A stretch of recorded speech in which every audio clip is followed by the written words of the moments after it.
Bienvenue dans Clés Actu. Cette semaine, nous plongeons dans les turbulences des courses des marchés financiers, les cyberattaques qui secouent le secteur du tourisme, les dynamiques politiques en Allemagne et la crise énergétique à Cuba.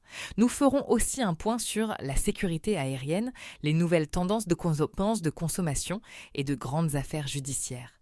Préparez-vous à décrypter l'actualité avec Sophie, Marc et Julie. Marc, Jim Cramer s'inquiète du marché obligataire, de la spéculation et des introductions en bourse géante comme SpaceX.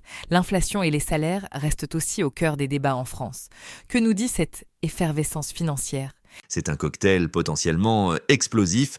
Le marché obligataire, souvent un baromètre avancé, signale une nervosité. La spéculation autour des introductions en bourse, notamment celle d'entreprises à forte valorisation comme SpaceX, rappelle les bulles passées. Pour les gouvernements, c'est jongler entre la maîtrise de l'inflation et la pression sur le pouvoir d'achat, comme au Portugal avec l'ajustement des taxes carburant, ou en France où la CFDT pousse à de nouvelles négociations salariales. Humainement, cette volatilité crée de l'anxiété. Pour l'investisseur lambda, il est crucial de rester informé, de ne pas se laisser emporter par l'euphorie spéculative. Pour les ménages, l'inflation persistante et les salaires stagnants sous le SMIC, c'est une bataille quotidienne pour boucler les fins de mois. L'accompagnement financier, comme celui d'Emmanuel Rodriguez, devient d'ailleurs essentiel pour beaucoup.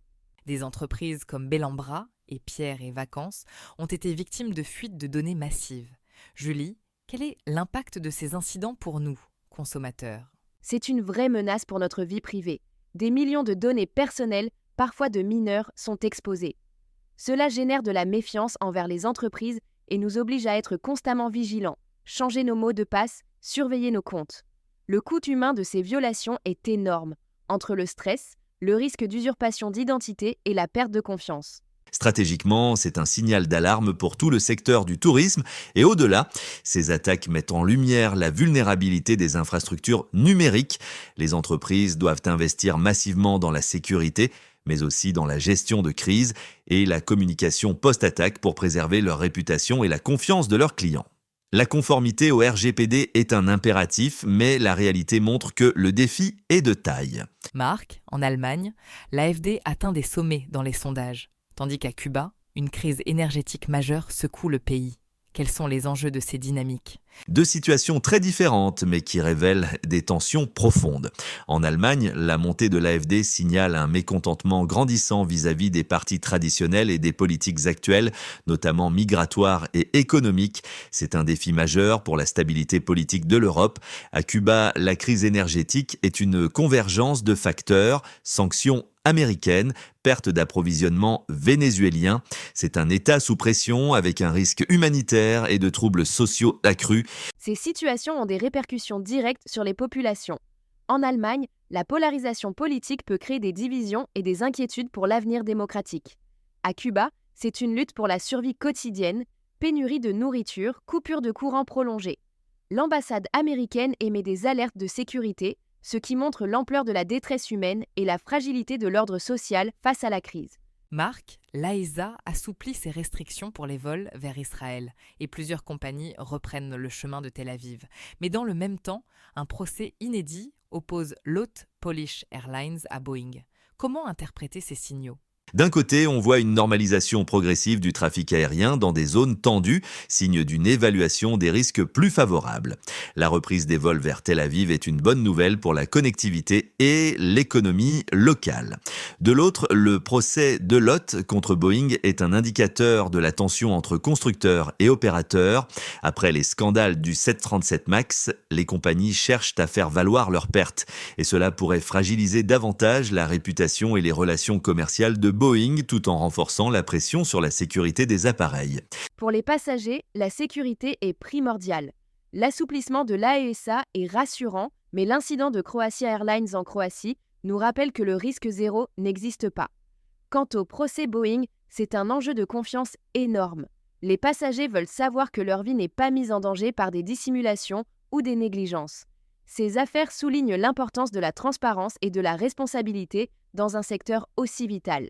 Julie, les tendances de consommation évoluent trop vite.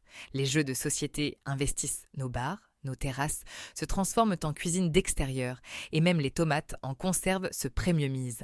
Qu'est-ce que ces évolutions nous disent de notre société ? Elles reflètent un besoin de convivialité et de qualité. Les jeux de société dans les bars créent du lien, une expérience plus intime que les écrans. L'aménagement extérieur avec des camados ou des piscines design montre une envie de prolonger l'espace de vie vers l'extérieur, de se faire plaisir à domicile. Et la premiumisation de produits comme les tomates muti souligne notre recherche de meilleurs ingrédients, d'une cuisine plus authentique, même dans le quotidien. C'est une quête de sens, de plaisir simple, mais de qualité. Stratégiquement, pour les entreprises, c'est une adaptation constante. Les bars doivent innover pour attirer une clientèle jeune. Les fabricants d'aménagements extérieurs et d'électroménagers surfent sur cette tendance du cocooning et de l'expérience à la maison.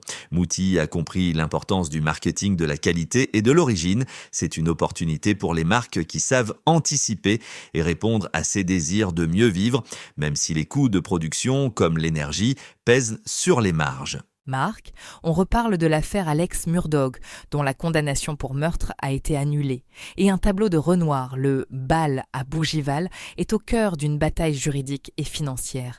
Qu'est-ce que ces affaires nous révèlent sur notre système judiciaire ?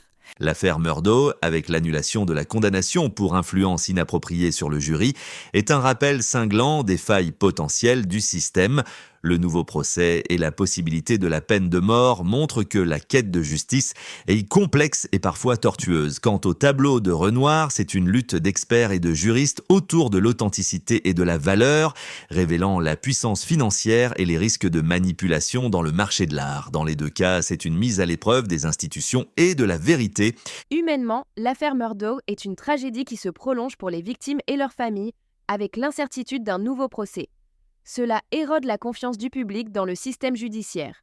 Pour l'affaire Renoir, au-delà des millions, il y a la question de l'intégrité du patrimoine artistique. Qui dit la vérité ? À qui faire confiance ? Ces dossiers sensibles nous rappellent que derrière les procédures légales, il y a des destins, des réputations et des valeurs culturelles en jeu. C'était Clé Actu.